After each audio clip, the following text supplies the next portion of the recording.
بسم اللہ الرحمن الرحیم. ناظرین, ہٹ سٹوری کے ساتھ میں ہوں شمشاد مانگٹ. ناظرین, اسلام آباد میں جو ٹیکس عائد کیا گیا ہے وہ غریب اور امیر پہ جو ٹیکس لگا ہے, جو گھروں پہ ٹیکس, پراپرٹی پہ ٹیکس لگا ہے, کوئی زیادہ فرق نہیں ہے.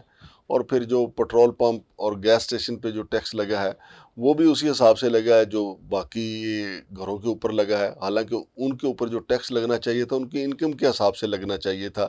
اسی طریقے سے جو شادی حال ہیں ان کے اوپر بھی ان کی انکم کے حساب سے ٹیکس نہیں لگا. یہ بالکل جس طرح پراپرٹی کے حساب سے انہوں نے طے کیا ہے اسی حساب سے ادھر بھی ٹیکس لگایا گیا ہے. اسٹوڈیو میں میرے ساتھ موجود ہیں جناب شاہریز حسن بنگس صاحب. انہوں نے اس پہ کافی ریسرچ کیا ہے, ان سے ہم جانتے ہیں. شاہریز یار, یہ جو ٹیکس لگا ہے اسلام آباد میں, اگر ہم دیکھیں ترلائی, چک شزاد جو مضافاتی ایریا ہیں, وہاں پہ 5 مرلے کے مکان پہ 20,000 19,000 لگا ہے. جبکہ دوسری طرف اگر ہم بیریا انکلیو کی طرف جائیں یا بیریا ٹاؤن کی طرف جائیں یا گلبرگ کی طرف جائیں, وہاں پہ 5 مرلے کے پلاٹ پہ جو ہے وہ 25,000 26,000 27,000. فرق کیا پڑا؟ 20,000 جی. ہاں جی, تو اس کیا فرق پڑا ہے اس سے؟ اچھا سر جی, میں اس کے دو پہلو ہیں. ایک تو ٹیکس عوام پہ لگے نا اسلام آباد کے جتنے بھی ریزیڈنٹس ہیں. دوسرا یہ کہ یہ جو ٹیکس کا نوٹیفیکیشن اب آیا ہے نا, یہ 2018 کا ساخشانہ ہے.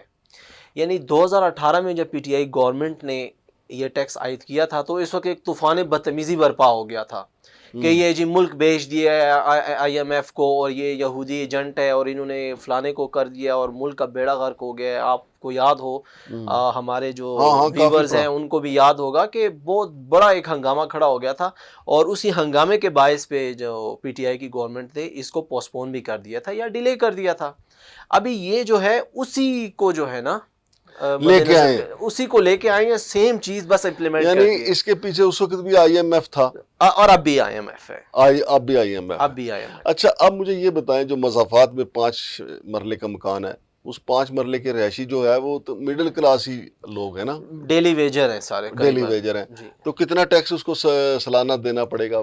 اگر وہ 5 مرلے کا, وہاں پر زیادہ تر 5 مرلے کے ہی جو ہے نا مکانات ہیں یا 3 مرلے کے ہیں, تو جو 5 مرلے کا مکان جو کہ مضافات ہے نا, چک شہزاد, ترلائی, ترامڑی, کھنا پل, علی پور فراش, جنگی, نیلور, یہ جتنی بھی پٹی ہے یہاں پر ان کو, ترنول بھی اس میں ہوگا, وہ زون 2 میں بارہ بھی ہوگا اس میں, بارہ کو آ سکتا ہے. جو ترنول ہے وہ زون 2 میں آتا ہے, جو نیو اسلام آباد بن رہے ہیں نا سارا ہاؤسنگ سوسائٹی ایئرپورٹ کے پاس, وہاں پر یہاں پر 20,000 روپے جو ہے نا 5 مرلے کے, اور 3 مرلے پہ بھی 20,000. 3 مرلے پہ عائد نہیں ہے, 5 مرلے پہ عائد ہے. 4 مرلے والے کو بھی چھوڑ دیا گیا ہے. ٹھیک ہے, تو اس میں یہ ہے کہ جو ہمیں تضاد, جو میں نے کیس اسٹڈی کیا ہے, جو ان کا نوٹیفیکیشن ہے سارا میں نے اسٹڈی کیا ہے, کہ اب دیکھیں شہزاد ٹاؤن, ترلئی, ترامڑی میں نا, ٹھیک ہے, وہاں پر جو غریب عوام ہے جو کہ گلیوں میں رہتی ہے, اسلام آباد ایک سیکٹوریل ہے, ٹھیک ہے, ایک گلیوں والا اسلام آباد ہے. اب گلیوں والا جو اسلام آباد ہے وہاں پر 20,000 روپے ٹیکس 5 مرلے کے مکان پر ہے. یعنی جو گلیوں والا جو اسلام آباد ہے جی, اس کی شکل واقعی راولپنڈی سے ملتی ہے, وہ لگتا ہے جڑواں شہر. ٹھیک ہے, لیکن جو تضاد ہے نا وہ یہ ہے کہ دیکھیں جو گلبرگ ہے یا پھر جو بحریہ ٹاؤن ہے, وہاں پر 5 مرلے کے پلاٹ پر جو ہے نا 25,000 20,000 یہی ٹیکس لگا ہوا ہے. یعنی ایک زیادہ سے زیادہ 1,000-2,000 روپے کا فرق ہے. اور جو سی ڈی اے کے اپنے سیکٹر ہیں, ایس سی ڈی اے کا جو اپنا سیکٹر ہے اس پہ بنسبتاً جو ہے نا, اب سی ڈی اے کا سیکٹر جو I-8 وغیرہ ہے, ٹھیک ہے, اس میں انہی کے مطابق ہے, یعنی 20,000 سے سٹارٹ ہوتا ہے. صحیح ہے, ٹھیک ہے, وہ بھی کیٹیگرائز ہے, یعنی F11 میں 25,000 ہو جائے گا, E11 میں 25 ہے, I-8 میں 20 ہے. ٹھیک ہے, لیکن اب یہیں پہ جہاں پر بحریہ انکلیو ہے چک شہزاد کے پاس, وہیں پہ سی ڈی اے کا سیکٹر ہے جی پارک انکلیو. ٹھیک ہے, اب بحریہ میں دیکھیں بحریہ ایک پرائیویٹ ہاؤسنگ سوسائٹی ہے نا, اور وہاں پہ ماشاءاللہ سے عوام کی, جو پاکستانی عوام ہے وہ ایلیٹ زون ہے, ایلیٹ زون ہے. وہاں پر 5 مرلے کے پلاٹ پر جو ہے نا 25,000 روپے, جبکہ پارک انکلیو جو کہ سی ڈی اے کا سیکٹر ہے بحریہ انکلیو کے پاس ہی, وہاں پر بھی 5 مرلے کے پلاٹ پہ 25,000 روپے ہیں, جبکہ وہاں پر جو رہائشی ہیں وہ زیادہ سے زیادہ سرکاری ملازمین ہو سکتے ہیں, یعنی وہ بھی عوامی جو جسے کہتے ہیں نا مڈل کلاس ہے. نہیں, پہلے یہ ٹیکس جو تھا یہ لوگ گھروں میں رہتے تھے, بجلی کا بل دیتے تھے, پانی کا بل دیتے تھے, گیس کا بل دیتے تھے.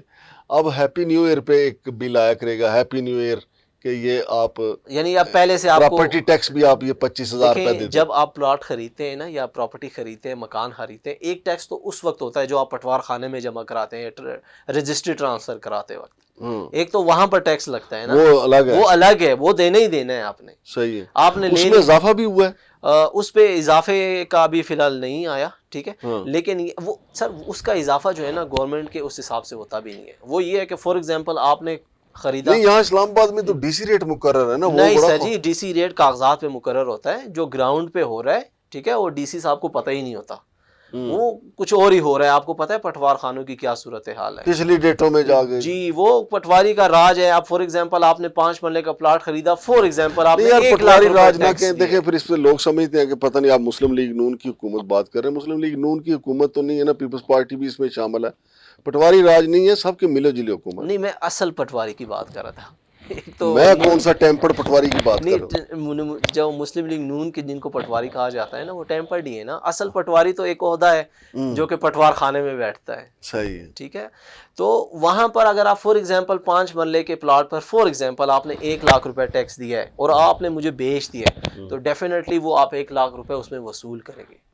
تو وہ 1 لاکھ روپے بھی اس میں فار ایگزامپل 50 لاکھ کا فار ایگزامپل 50 لاکھ کا پلاٹ ہے اس میں وہ 1 لاکھ بھی شامل ہے. پھر 1 لاکھ روپے میں نے بھی تو پٹوار خانے میں جمع کرانا ہے نا. تو آٹومیٹکلی جو 50 لاکھ کی پراپرٹی تھی within no time 52 lakh کی ہو گئی. ایک تو یہ ٹیکس ہو گیا جسے آپ یوں کہہ لیں کہ ان سینس ٹیکس ہے ٹھیک ہے. دوسرا اب یہ جو ٹیکس امپوز ہوا ہے ٹھیک ہے یہ تو آپ نے لے لیا, آپ رہائش پذیر ہو گئے, اب آپ نے یہ دینا ہی دینا ہے سال بعد. جی نہیں یہ ایف بی آر وصول کرے گا, سی ڈی اے نہیں ایف بی آر وصول کرے گا. ایف بی آر کی طرف سے ایک لیٹر آیا کرے گا ہاں کہ 20,000 روپے. اچھا اس میں یہ ہے کہ کچھ چیزیں انہوں نے ایسے شامل کی ہیں کہ فار ایگزامپل اگر کوئی بیوہ خاتون ہے جس کے چھوٹے بچے ہیں, ایک بچہ ہے یا بچی ہے ٹھیک ہے, تو اس کو اس میں چھوٹ ہے, یعنی اس کو استثناء دیا گیا. استثناء دیا گیا. پھر وہ 5 مرلے میں رہتی ہے یا کنال میں رہتی ہے. نہیں 5 مرلے کی جو بات ہے اس کے اوپر ہو رہی ہے. اچھا بیوہ اگر ایک کنال میں یا 10 مرلے میں رہے گی تو ٹیکس تو دے گی نا, پھر وہ تو ایک اور چیز ہو جائے گی نا. اب اگر سرکاری ملازم ہے ٹھیک ہے وہ ریٹائرڈ ہوا ہے تو اس کو 10% ریبیٹ دیا جائے گا ٹھیک ہے. اس میں 20,000 میں 10% ریبیٹ دے گا سرکاری ملازم اگر سرکاری ملازم ہے. اسی طرح اگر کوئی ایک ایسا ادارہ ہے جو کہ فلاحی ادارہ ہے ٹھیک ہے. دیکھیں اس میں اب ایک اور راز سامنے آنے والا ہے. اب فلاحی ادارہ ہے اس کو انہوں نے 10% ریبیٹ دینا ہے. ابھی جو پرائیویٹ سکولز والے ہیں سر ٹھیک ہے, پرائیویٹ ہاسپٹل والے ہیں, ان کے اوپر تو ٹیکس لگا ہے نا. یہ کیا کریں گے, یہ جٹ سے 2 منٹ کے اندر ان کو پتہ ہے ڈاکومنٹیشن کیسی ہوتی ہے, اور انہوں نے جو ہے نا فلاحی ادارہ بن کے جہاں 10% ریبیٹ ہونا تھا ان کی بھرپور کوشش ہوگی کہ 100% کر لیں. 100% نہیں کر سکتے, 50% تو کہیں گیا ہی نہیں ہے. نہیں تو یہ تو اب سکول جو ہے فلاحی ادارے تو نہیں رہے نا. دیکھیں ان کو پلاٹ بھی ملے ہوئے ہیں پھر بھی یہ شہروں کے اندر گھسے ہوئے ہیں, ان کے اوپر تو 2-3 گنا زیادہ ٹیکس لگنا چاہیے تھا. اس لیٹر کے مطابق جن کو پلاٹ ملے ہوئے ہیں نا گورنمنٹ کی طرف سے ان کو تو آلریڈی اس میں چھوٹ ہے.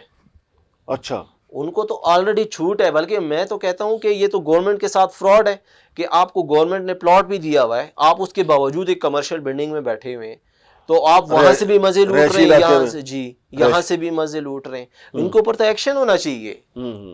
اچھا یہ جو پٹرول پمپ اور گیس اسٹیشن کا معاملہ ہے اس پہ کیا صورتحال ہے؟ اس پہ یہ ہے کہ سر انہوں نے بھی وہی اسکوائر فٹ کے حساب سے جو ہے نا ٹیکس عائد کیا ہے, کہیں 12% 24% کے حساب سے نا. لیکن یہ ہے کہ اگر سچ میں دیکھا جائے نا تو ان کو ٹیکس جو ہے نا ان کی انکم کے مطابق ہونا چاہیے. دیکھیں اب فار ایگزامپل وہ تو زمین ہے, زمین میں تو ہمیشہ ویسے ہی رہنا ہے. نہیں جو پٹرول پمپ والے جو پٹرول ڈیزل جو بھی لے کے آتے ہیں اس کے اوپر ٹیکس دیتے ہیں نا سر. وہ تو ہم دیتے ہیں نا, وہ تو مالکان نہیں دیتے نا. اب فار ایگزامپل پیٹرول کے اوپر 60% لیوی ہے, 60 روپیز لیوی ہے ٹھیک ہے, جو کہ بڑھانے کی آپ کو پتہ ہے تجویز آئی ہے ٹھیک ہے. اب وہ لیوی میں اور آپ دے رہے ہیں نا, وہ پیٹرول مالک تو نہیں دے رہا نا جس کا پمپ ہے. مالک کے اوپر تو الگ جو ٹیکس اب آ رہا ہے وہ اسکوائر فٹ کے حساب سے آ رہا ہے. حالانکہ ان کو چاہیے کہ بھئی یہ جو عوام کے اوپر انہوں نے بوجھ ڈالا ہوا ہے اس کو کم کر کے مالکان کی طرف لے کے جائیں نا, ایلیٹ کلاس کی طرف لے کے جائیں. اور دوسرا یہ جو شادی حال ہے ان کے اوپر سیم یہی صورتحال ہے کہ ان کا بھی جو ہے نا انکم کے بجائے احاطے جو ایریا ان کے پاس ہے ان کے مطابق ٹیکس عائد ہوا ہے. دیکھیں جو IMF کی جو ڈائریکٹر تھی ٹھیک ہے اینجلینا مرکل, انہوں نے کیا کہا تھا کہ جی ہم پاکستانی حکومت سے مطالبہ کرتے ہیں کہ بھئی آپ عوام کو ریلیف دیں اور جو اشرافیہ ہے ان پہ ٹیکس لگائیں. جبکہ پاکستانی گورنمنٹ کیا کرتی ہے کہ وہ اشرافیہ کو ہمیشہ سے چھوٹ دے دیتی ہے. اشرافیہ تو دیکھیں نا ایسی سے نکالے چلا جاتا ہے کہ ہماری فیسیں معاف ہماری کر دیں. فیسیں معاف کرا دے. اشرافیہ دیکھیں ہماری جو بھی حکومت ہو وہ اشرافیہ کے سامنے بے بس ہوتی ہے. جی بلکہ ہماری ہر حکومت اشرافیہ کے لیے آتی ہے، اشرافیہ کو فیسیلیٹیٹ کرتی ہے، اور اشرافیہ کو فیسیلیٹیٹ کرنے کے لیے عوام کا خون پسینہ جو ہے وہ نچوڑا جاتا ہے. سر جی اب صورتحال یہ ہو گئی ہے کہ عوام کا جو خون پسینہ ہے نا اب وہ ختم ہو چکا ہے. وہ دھوبی کپڑے دھوتا ہے، پھر سکھانے سے پہلے مزید اس کو ایک جھٹکا دیتا ہے تاکہ وہ جو تھوڑا بہت پانی ہو نا وہ بھی نکل جائے. وہ بھی نکال چکی ہے یہ گورنمنٹ. اب آپ خبریں تو دیکھیں، عوام کو پتہ ہے کہ کوئی بیچارہ غربت سے تنگ آ کر خودکشی کر رہا ہے، کوئی بچے بانٹ رہا ہے، کوئی دریا میں پھینک رہا ہے. کیا انہوں نے جو ہے نا اس کا جواب نہیں دینا؟ بہت شکریہ جناب شارز حسن صاحب. تو ناظرین آپ نے سنا ہوگا کہ ہمارے وزیر اعظم جناب شہباز شریف صاحب نے بھی کہا ہے کہ IMF سے قرضہ لینے کے لیے ہمیں بہت پاپڑ بیلنا پڑے ہیں، اور پتہ نہیں ہم نے کہاں کہاں انگوٹھے لگائے، کہاں کہاں سائن کیے ہیں. اللہ نہ کرے کہیں کہ پورا پاکستان ہی نہ بیچ دیا ہو. لیکن یہ جو صورتحال سامنے آئی ہے کہ غریب آدمی پہ بھی ٹیکس اتنا ہی ہے اور امیروں پہ تھوڑا سا زیادہ ہے، حالانکہ ان کی انکم جو ہے وہ کہیں زیادہ ہے، اور اشرافیہ کی موجیں ہی موجیں ہیں. شمشاد مانگٹ اور شارز حسن کو اجازت دیجیے. اللہ حافظ.